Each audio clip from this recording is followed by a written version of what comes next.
যুবকের সেজদা আল্লাহর আরশ কাঁপা ওঠে।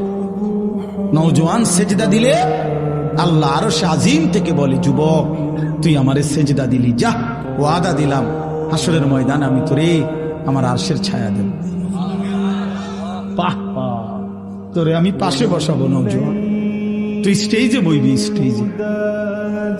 স্টেজে বসবি, বাকিরা তাকায় দেখবে বাপরে আমগো এলাকার হেতে দি বাদশাহ। আল্লাহ তৌফিক দান করুন। চলেন এই আয়াতগুলোর তর্জমা বলি, শুধু তর্জমা। আল্লাহ তাআলা বলেন, কাল্লা ইদা দুক্কাতিল আরদু দাক্কান দাক্কা। বান্দা শুনো, যত লাফালাফি ফালাফালি করো মনে রাখো তুমিও একদিন থাকবা না, পৃথিবীও একদিন থাকবে না।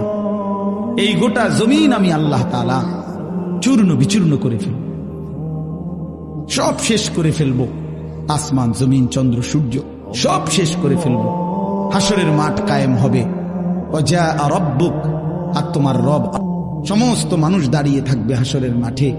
তোমার রব আল্লাহ হাসরের মাঠে আগমন করবেন। ওয়াল মালাকু সাফফান সাফফা, কোটি কোটি ফেরেশতা হাসরের ময়দানে সারিবদ্ধভাবে দাঁড়াবে।